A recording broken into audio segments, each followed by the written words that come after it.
So welcome everyone again to Rockland Centers for Spiritual Living. I am Reb Melissa.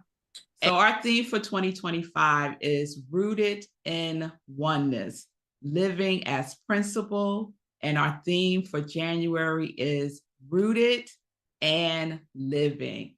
And every time I say that, I say it like with a little attitude. Like I even go like this, rooted and living.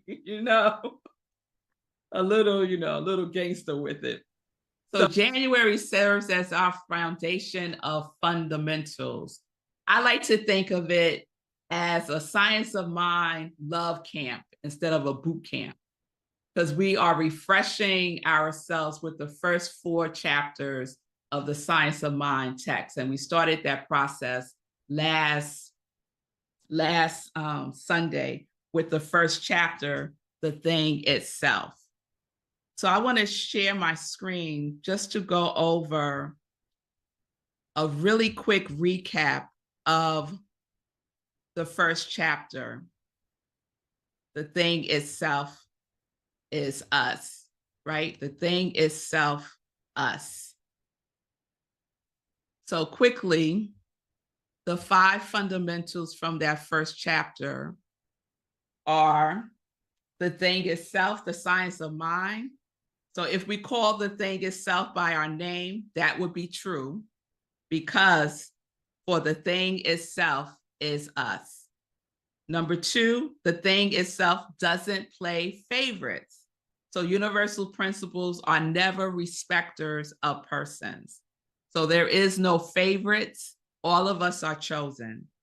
Number 3, fundamental principle of one mind. So we know that there are not 2 minds, but 2 names. The names are objective or conscious mind, which is the self-knowing mind, and the subjective or subconscious mind, which always says yes. 4, all thoughts are creative. So it is the pattern of our thoughts that create the mold in our subconscious mind. So we need to be aware of our trending thoughts. And number 5, it is fundamental that we understand that the root of the creative process is not mysterious. It's not a secret, and it's not magic. It is simply the law and the love. The love points the way, and the law makes the way possible. So Ernest Holmes writes in the 2nd chapter of the Science of Mind text, the way it works. And we know the way it works is through us. And Chris invited us in her meditation to try it on, right? To get cozy in it. And Ricky invites us to pour ourselves in it as it pours itself in us. So Ernest Holmes says this in the 2nd chapter. The thing then works for us by working through us and is us always. It cannot work for us in any other way. It spreads itself over the whole universe and shouts at us from every angle, but it can become power to us only when we recognize its power. We cannot recognize that it is while we are believing it is not. It is entirely a question of our own receptivity. It is a question of our own receptivity. And the Spirit can make no gift that we do not accept.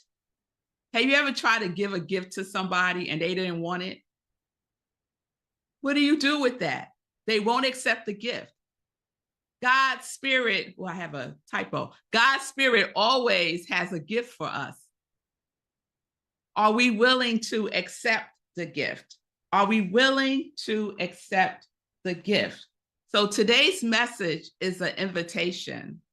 It is an invitation for us to accept the gift that the way it works is through us. So I have a question for you. I'm going to have a lot of questions today. Let me just tell you right now. So you might want to write down these questions and you could use them later on for your inspirational journaling. But it's something to contemplate on. Are you receptive to the way it works? Are you receptive to the way it works?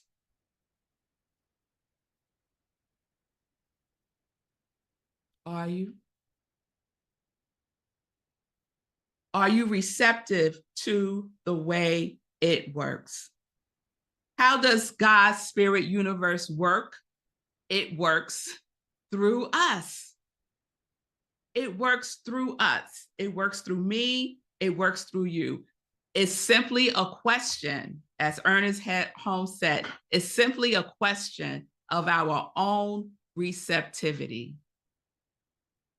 So I found this book when I was doing some cleaning, and it's by Ernest Holmes and Alberta Smith. It's called Questions and Answers on the Science of Mind. It's a really good book. And it's basically the two of them answering about 300 questions that people have asked over the years when Alberta Smith was working at Science of Mind. And she was the columnist who did the questions and answers. And so they put that all in this book.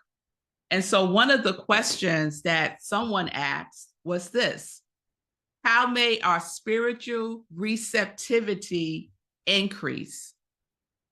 How may our spiritual receptivity be increased? So when I asked that question, how receptive are you? Someone might have said, a little bit, I'm a little bit receptive, or sometimes I'm receptive and sometimes I'm not. This was their answer to this question.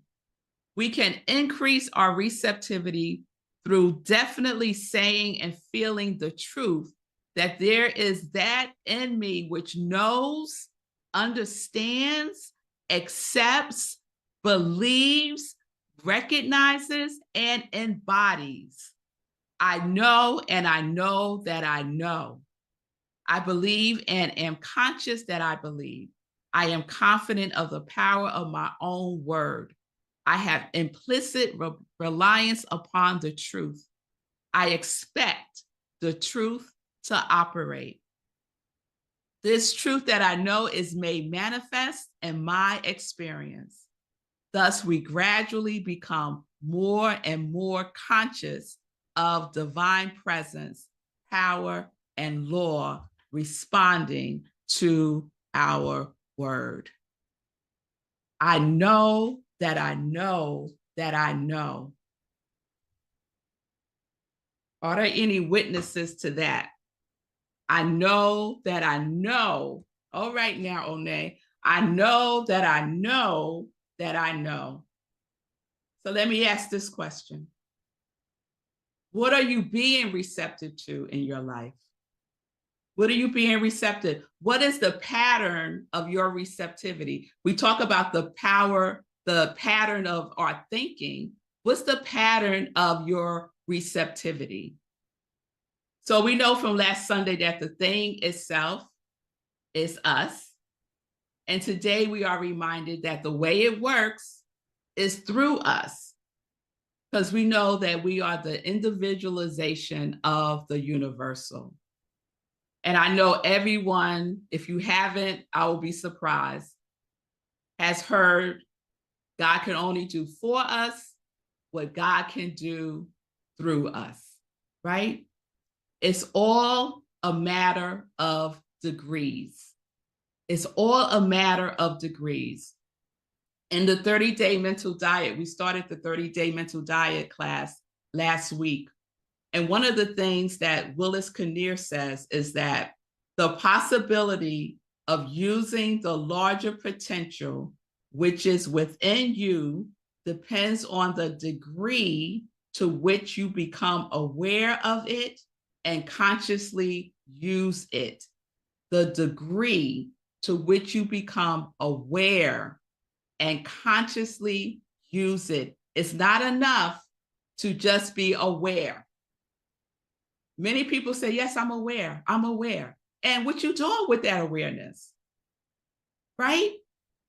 We consciously use what we are aware of by directing our action. So here's another question. To what degree are you aware of the thing itself? To what degree do you consciously use it to direct your life? To what degree do you consciously use it, capital I, capital T, to direct your life? So I want to use this sphere as a prompt. When we ask the question, to what degree do you consciously use it? To what degree do you direct it? What is your level, your pattern of receptivity? Receptive, unreceptive. Aware, unaware.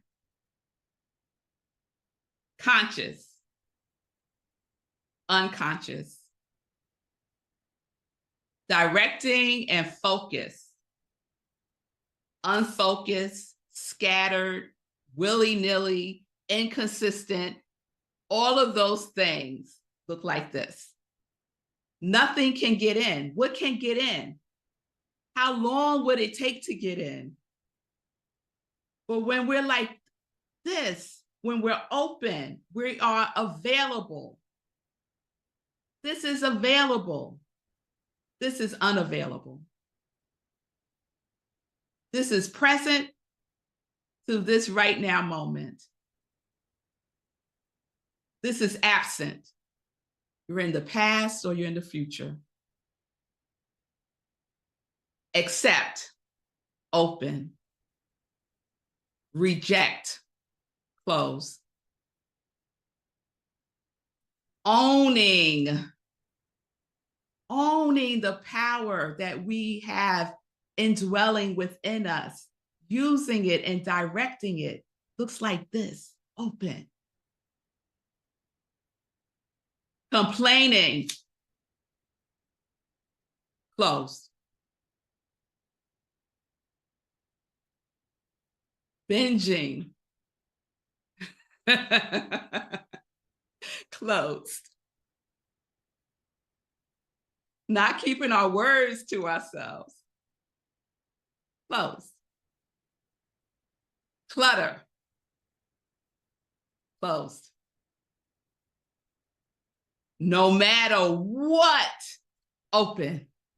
No matter what life brings, no matter what happens, I know, even if I don't know it right now, I know this is for my highest good. I know that there is something here for me to learn, for me to discover or recover about myself.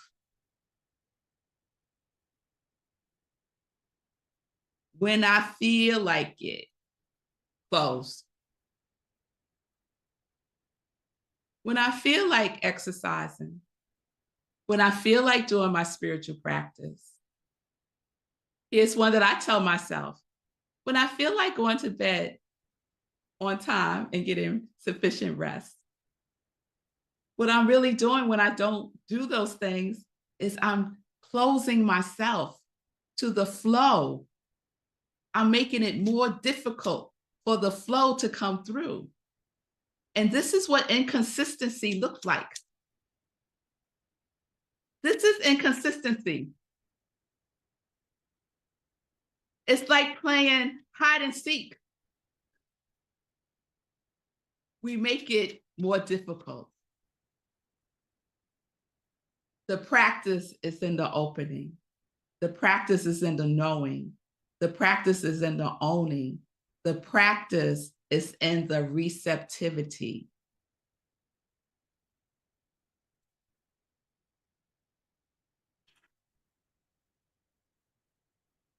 I'm going to share my screen one more time. Did that visual help? Good. And you can use it in your mind when you're trying to make a decision. Is it going to result in this or this? How am I being with myself? Like this or like this? So now we have a visual that we can use.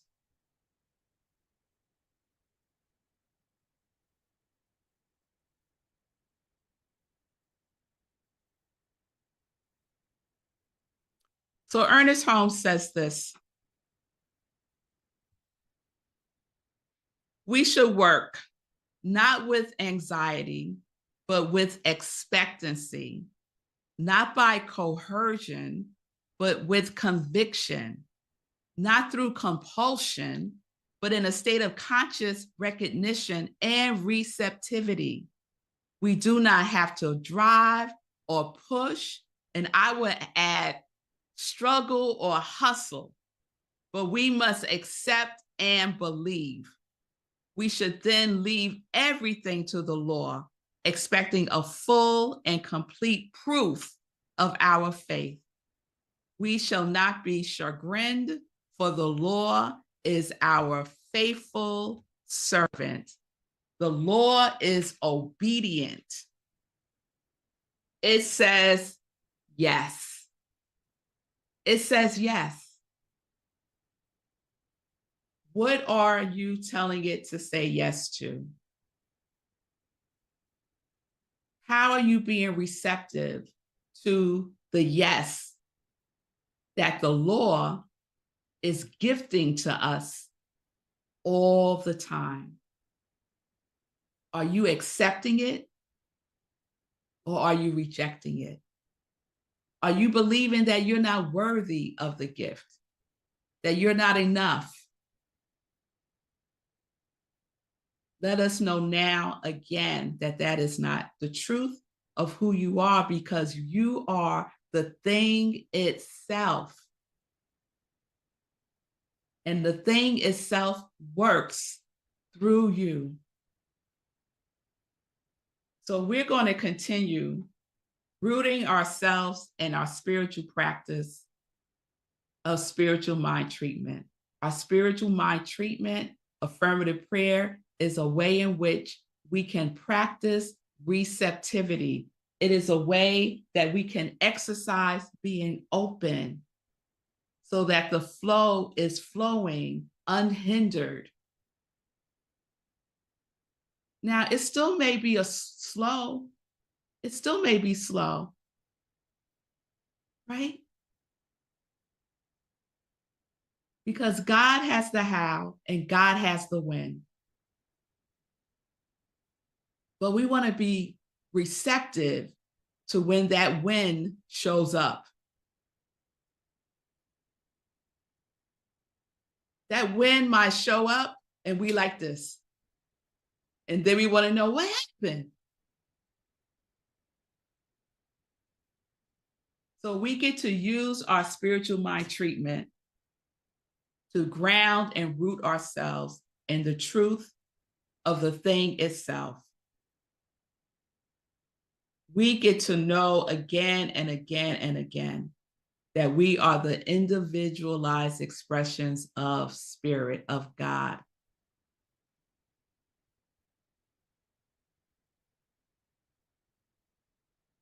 So next Sunday, when I ask how y'all doing with your spiritual practice this month, a spiritual mind treatment, where are you going to be with that?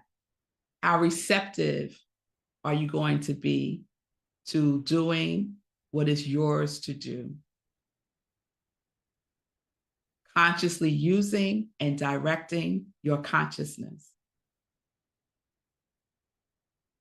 So We know that it cannot come through. The thing itself cannot come through if we are not faithful in the knowingness.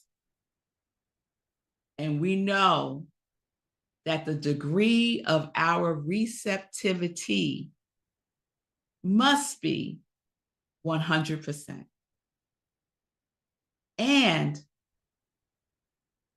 when we become aware that it's not, because stuff happens, right? We fall down, we get up, we get in our feelings, stuff comes up for healing. We become aware and we consciously use it, the power that is indwelling within us, to direct it. To direct it. So we're going to end with the reading from 365 Science of Mind with Rev Donna Marie.